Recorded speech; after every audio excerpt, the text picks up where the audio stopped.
Do you want to plan modular boards with as little fuss as possible and make them look awesome? Well, then you're probably in the right place. In this video, I'm going to be showing you exactly how to use the online modular board planner. Let's just get straight into it. Oh, and I made this. It's sick. So let me show you how to use the modular board planner. So you're going to open it up, and then the first thing I suggest that you do is you go to File here, and then you click Make a Copy, and that will bring up a perfect copy of the thing. And from here, it means that we can play around with this as much as we possibly like without losing any of the things. So you can just delete the main page. Let's say we're going to make a 4x4 board, so we can delete that one.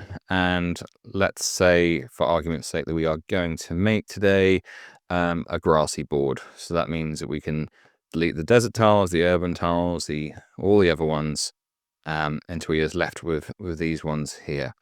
So, as a plan, how am I going to do this? So, to begin with, I definitely want a modular hill.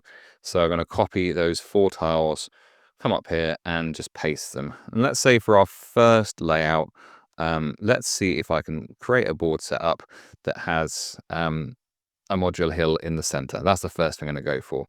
Now, the main modular part of this is going to be the hill and the river. So the next thing I'm going to do is think about the river. So I always say that you probably want 1 or 2 more river tiles than the longest length of the board. If you've got the modular board plan kit guide, then you'll know what I'm talking about already. So let's say that we want a river to go, what kind of has to go around the edge of the thing. So let's say we're going to have a central river thing. So we can put so all I mean is it's going down the center of the tile rather than kind of offset. There are options for that as well. And we want another one there. And we also want one to be here. And we're going to rotate that around like that. The tiles don't have to match up perfectly. It doesn't matter if there's gaps in between. What we're looking for is like the general, does the general setup work? And if the general setup works, then it's worth making a board in that style. So we want a corner one. So let's take this one. So we can just copy that there. And we can just paste that there like that.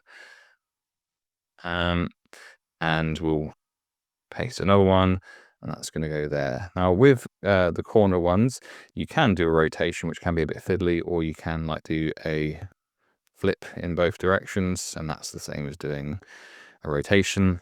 So go there to there. Now we could have another corner tile going off like that. That would be an option. I think that it would make a lot more sense to have a straight one. Alternatively, we could have something like a waterfall tile, but we're going to keep it quite simple. Now we can see that we've got the 2 major elements of the modular board there in place. Now with that in place, we probably want to fill the rest of it in with bits that aren't modular particularly. They're not part of a bigger thing. So this is like a forest tile here. These ones here are kind of representative of this kind of blank with maybe a bit of scatter terrain down. So we have quite a few of those, because you want to have some open ground for scatter terrain and to just have places for your battles to take place. So you've got a couple of them, and let's say we're going to have a lake as well, because why not? See if that works as a thing. So that's there like that, and yeah, I think that's probably. I think that the last one can, again, just be some open ground like that. So we have made a plan for a modular board. We can see which tiles that we need to make, but is that going to work as a modular board? Well, let's say, now that we know what we're doing, we're going to duplicate that page here. Okay, so hopefully that has now created... No, for some reason that didn't want to work.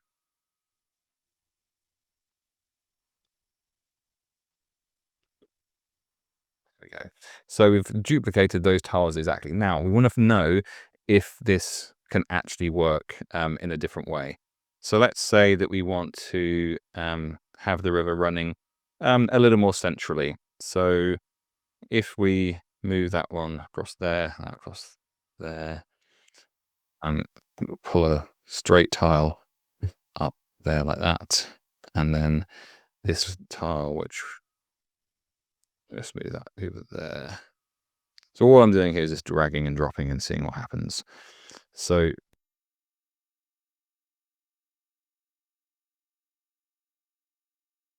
let's move this other way. If I just, no, don't do that. If I select the hill tiles and just move them out of the way a bit, and we can see what's happening a bit better. So river going there like that. Let's move the foresty one up there like that. Then we'll move the modular hill out of the way again. So we've got a curve and we've got two straight. So if we're going to make this work, then like I said, we did want the river to go centrally. It's quite clear that the river has to take this sort of path like this. You know, it could be nudged one over. That would make it a little bit different, but that's what we've got. We'll do that like that. And then it's just going to be a case of just accidentally duplicated one there. This is going to be a case of just pulling it all into position. So we've got another neat looking little thing, and that's taken, what, 6 minutes. We've got two different modular board designs, and we can see that that's going to work as a board. We've got a river running kind of centrally, and we have got the hill down in the corner, which should be some sort of objective. Okay, cool, that works. Let's duplicate the page again and see what we can do here. So we've had the hill in the middle, we've had the river in the middle. Let's see what happens if we try and make there be a lot more open ground in the middle, which is a different challenge.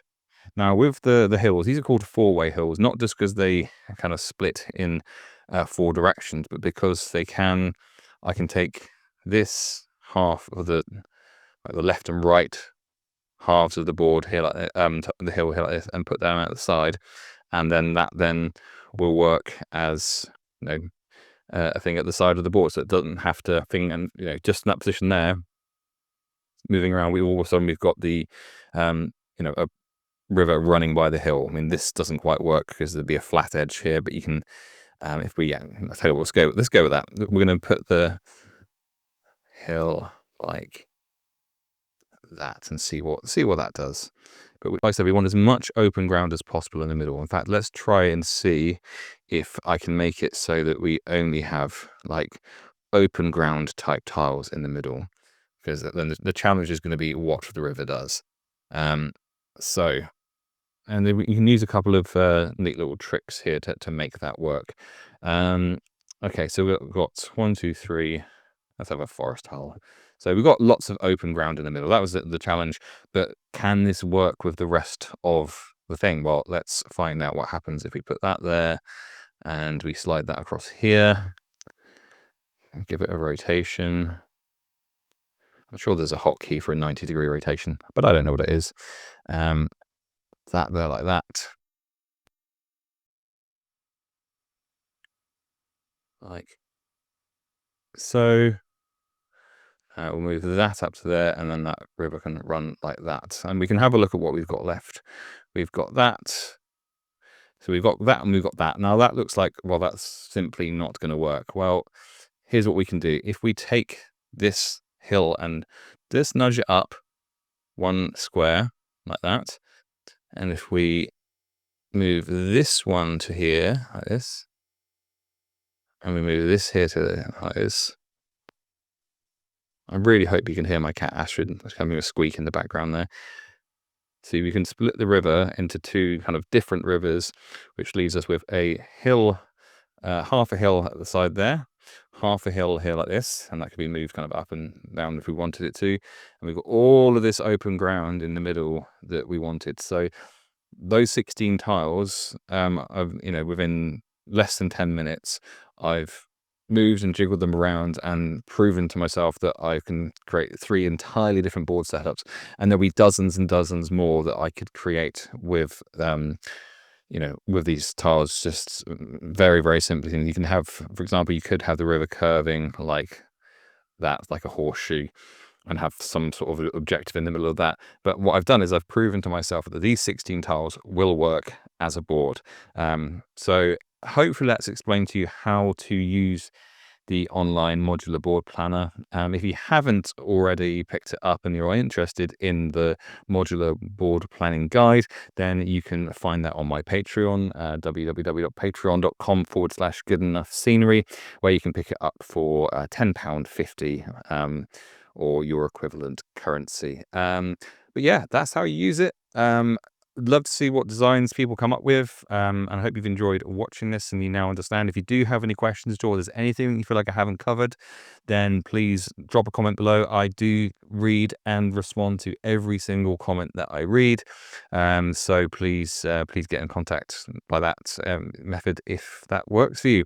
Alternatively, chris@goodenoughscenery.com, and that's the same address you can use should you want me to build a board for you myself.